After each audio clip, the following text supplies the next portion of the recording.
here in Wimbledon with Steve Flink, long-time writer, tennis channel contributor, famous historian, writer of a book, a friend, more than anything.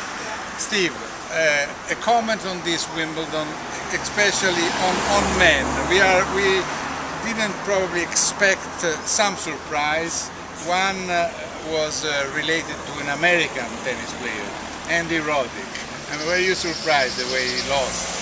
I was very surprised because Roddick made it to the round of 16 and he wasn't playing his best, but he'd beaten Kohlschreiber in 4 sets. He seemed to be rounding into top form, and then he lost this match to Lou, who's ranked 82nd in the world and who did not seem to me to have the kind of game that should have threatened Roddick so much. He's a solid player from the back of the court. He does everything well, serves strategically, but it should have been a match Roddick could control. He had lost 4 times in the first round in the last 4 editions, Lou, so nobody really expected him to do so well, and especially when he had lost the 4th set. He was behind, he was up 3-love in the tiebreaker. He lost the 4th set and everybody thought, well, now Roddick easy on the 5th. I thought so too, because I thought Roddick would finally break this guy. He only broke him once in the whole match, only lost his serve once in the whole match. So if Roddick goes through 5 sets and loses the serve once, unless his opponent's Roger Federer like a year ago, that's not a match he should lose. And I think he's going to be very dismayed and distraught for quite a while that he let that one get away. He had a chance to go on and play Djokovic.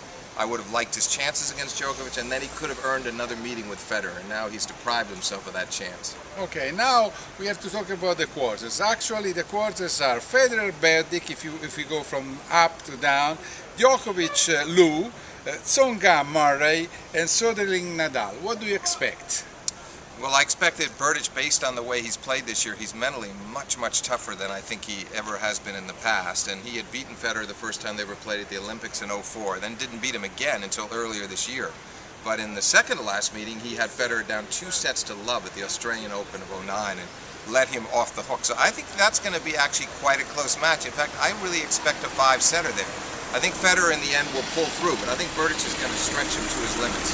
What about Djokovic and Lou? I mean, can Lou repeat himself, or maybe he's satisfied of what he got?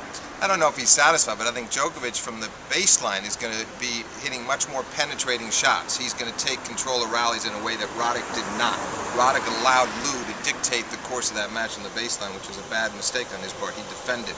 Djokovic won't defend as much. Djokovic will dictate. I see Djokovic winning in 3 or at the most 4 sets. And how many sets for Murray against Tsonga, if you think that Murray is going to win, as everyone in the United Kingdom hopes? I don't think he's a shoe-in, as they say. I think it'll be a very hard-fought match. In the end, I'd go for Murray in 4 sets, but very close sets. Possibly a couple of tie breaks in there. I see Murray maybe 7-6 in the 4th, but Murray victorious. Well, all right. And then now we have Soderling and Nadal. And until the other day, I thought that Soderling was the best player. I mean, what we had seen of him was I mean, nobody was playing better. He had not lost a set. He had lost a serve, only 1 break point, and then instead against Ferrer he was in troubles, and Nadal is usually stronger than Ferrer.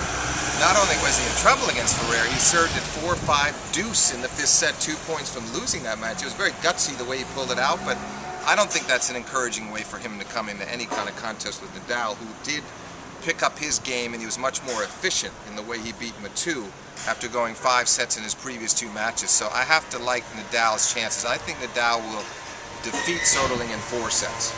All right, we heard all his pronostical. I agree in almost everything, but I believe Soderling has more chances than you think. We'll see who is right. Thanks to Steve Flink for his contribution, and we'll talk about the women tomorrow.